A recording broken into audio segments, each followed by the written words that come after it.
Assalamualaikum warahmatullahi wabarakatuh. Semangat pagi sahabat muda akuntansi. Bagaimana kabar sahabat muda semua? Mudah-mudahan masih setia bersama saya di channel video pembelajaran akuntansi keuangan menengah 2. Kita akan melanjutkan materi berkaitan dengan penerbitan obligasi. Kali ini sahabat muda akan saya ajak untuk berdiskusi berkaitan dengan penilaian dan pencatatan obligasi di dalam laporan posisi keuangan. Ya, kita tahu di video sebelumnya teman-teman sudah belajar ya istilah-istilah penting berkaitan dengan obligasi, yaitu ada face value, ada coupon interest, ada market interest. Ya, nah di ilustrasi yang pertama ini itu adalah ilustrasi yang sangat sederhana, yaitu penerbitan obligasi sesuai nilai par. Ya, ini terjadi kalau harga jual bondsnya ternyata sebesar face value. Jadi kita punya bonds payable face value-nya 1 miliar, ternyata kita jual lakunya ya cuma 1 miliar. Artinya suku bunga yang kita tawarkan ternyata sama persis dengan suku bunga yang berlaku di pasaran, atau coupon interest rate kita sama persis dengan market atau effective interest rate atau yield-nya. Sehingga ini terjadi par value. Nah, ini simple. Di sini kita tidak perlu mencari percent value bonds karena percent value bonds akan sama dengan face value. Nah, enak ya. Ini paling mudah ya. Karena present value bond sama dengan face value sama dengan harga jual, maka tidak diperlukan adanya amortisasi. Ya, ini karena bunga kupon sama dengan bunga pasar. Nah, contoh, ini PT Satelit misalkan di tanggal 1 Januari 2019 menerbitkan obligasi dengan face value 100.000 US dollar. Ya, kupon interest rate-nya 8%, tanggal jatuh temponya 1 Januari 2024. Ya, ini berapa tahun nih?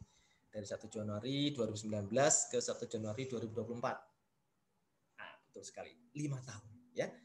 Dan bunga itu dibayar setiap tanggal 1 Januari. Jadi ini sistemnya adalah annually. Ya, dibayar dengan sistem annually. Diketahui market rate-nya adalah 8%. Nah, ini enak teman-teman, tolong perhatikan ya. Ini kalau market rate-nya sama dengan coupon rate, maka pasti ya obligasi itu dijual sebesar harga par value-nya atau harga jatuh temponya atau harga nominalnya. Sehingga kita nggak perlu ngitung percent value. Sehingga ketika di tanggal 1 Januari 2019 ini, teman-teman, perusahaan si PT Satelit ini cukup sederhana. Nyatanya adalah mendebit cash dan mengkredit bonds payable masing-masing sebesar 100.000 US dollar. Oh, simple ya, Bang. Kita terima uang. Kenapa kita terima uang? Karena kita menerbitkan surat utang. Karena kita akan berjanji melunasi utang itu sebesar 100.000 US dollar dalam 5 tahun mendatang. Kan gitu ya. Kemudian di akhir tahun, karena bunganya dibayarkan tahunan, maka kita mengakui utang bunga. Ya, ini mengakui utang bunga. Karena kan pembayaran bunga tiap tanggal 1 Januari kan. Jadi 31 Desember ini sudah terutang bunga 1 tahun penuh, tapi belum kita bayar. Nah, kita mengakui interest expense, di debit dan di kreditnya interest payable masing-masing sebesar Rp8.000. Dari mana ini? Dari 8% kali 100.000 US dollar. Nah, kemudian di tanggal 1 Januarinya langsung kita bayar ya. Interest payable debit, kreditnya adalah cash sebesar 8.000 US dollar. Ini kalau obligasi diterbitkan dengan nilai par. Ya, simple. Tidak ada percent value, tidak perlu melakukan amortisasi. Gampang ya, teman-teman ya. Nah, ilustrasi berikutnya. Yang kedua, bagaimana sih kalau obligasi ternyata dijual dengan harga diskon? Teman-teman masih ingat kapan obligasi itu dijual dengan harga diskon? Bagus sekali. Obligasi dijual dengan harga diskon kalau dia itu terjadi perbedaan antara coupon interest rate dengan market rate-nya. Ya, di sini untuk kasus yang tadi, kasus sebelumnya ya, itu periodenya tetap sama 5 tahun. Nah, kupon kita 8%, tapi yang berlaku di pasar market rate-nya adalah 9%, teman-teman semua. Jadi mau nggak mau terjadi diskon. Karena kalau nggak kita diskon, istilahnya ya, nggak akan laku, istilahnya kan gitu ya. Orang akan beli bonds payable di tempat lain. Jadi secara alamiahnya seperti itu. Maka kita diskon. Ya. Nah, di sini karena terjadi perbedaan antara market rate dan coupon rate, maka kita menghitung berdasarkan percent value-nya ya. Jadi percent value dari bonds payable ya. Karena bonds payable-nya nggak bisa kita catat sebesar nominal yang 100.000 itu. Ya, karena terjadi perbedaan ini ya. Kita ngitung percent value-nya ya. Nilai pokoknya berapa?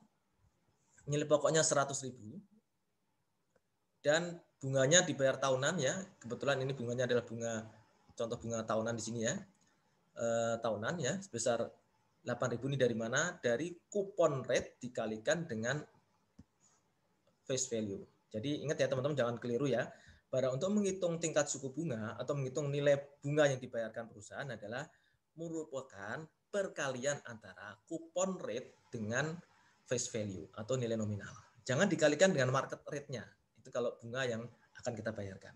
Ya, market rate ini akan sangat berguna untuk menghitung apa? Present value pokok dan present value bunga, gitu ya. Nah, ini kalau teman-teman lihat di tabel ya. Tabel di sini ada dua, ada tabel present value yang pokok yaitu sekali bayar, ada present value yang annuity. Ya, ini akan beda tabelnya ya. Present value pokok nanti teman-teman bisa lihat di tabel itu yang market rate-nya 9%, N-nya adalah 5. Maka akan ketemu angka ini 0,64993. Nah, ini sebenarnya teman-teman bisa hitung juga di Excel ya. Ada rumusnya untuk pakai rate gitu ya. Nanti bisa hitung kayak ini. Kemudian kalau present value annuity itu berarti cari di tabel yang annuity di apa namanya? Barisnya adalah 5, kemudian kolomnya adalah 9%. Nanti ketemu 3,889. Nah, di sini saling dikalikan ya. Yang 100.000 dikalikan dengan nilai factoring pokoknya 0,644, yang 8.000 dikalikan factoringnya 3,889, sehingga masing-masing menghasilkan 64993 dan 3117. Ini adalah present value bonds ya. Nilai sekarang yang diakui sebagai bonds payable, sebagai utang kita. Dan inilah yang kita catat sebagai kewajiban jangka panjang kita. Cash di debit, kreditnya adalah bonds payable sebesar 96.110. 110.000 lagi ya. Ya. Oke, dan ini sekaligus teman-teman semua 1 Januari ini kita anggap sebagai carrying amount ya atau nilai buku di awal tahun penerbitan 1 Januari. Nah, ingat karena ini bunganya adalah bunga tahunan, jadi teman-teman ini harus bikin tabel ya. Tabel yang menunjukkan perbandingan antara interest expense dengan interest yang kita bayarkan ya.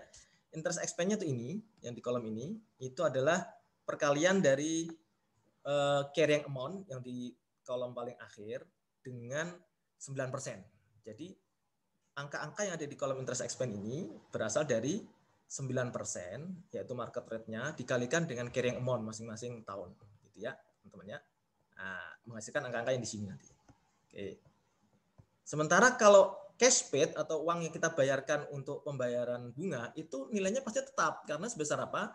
Kupon rate 8% dikalikan nominal 100.000 sebesar 8.000. Ini nilainya akan tetap terus. Nah nanti setiap tahun kita akan melakukan amortisasi. Selisih antara interest expense dan cash paid itu kita sebut dengan amortisasi 650. Ya, ini 8708 kurangi 8.000 di tahun kedua 708 ya. Di tahun ketiga 8772 kurangi 8.000 772 dan lain sebagainya. Nah, angka-angka inilah yang kita sebut dengan amortisasi diskon.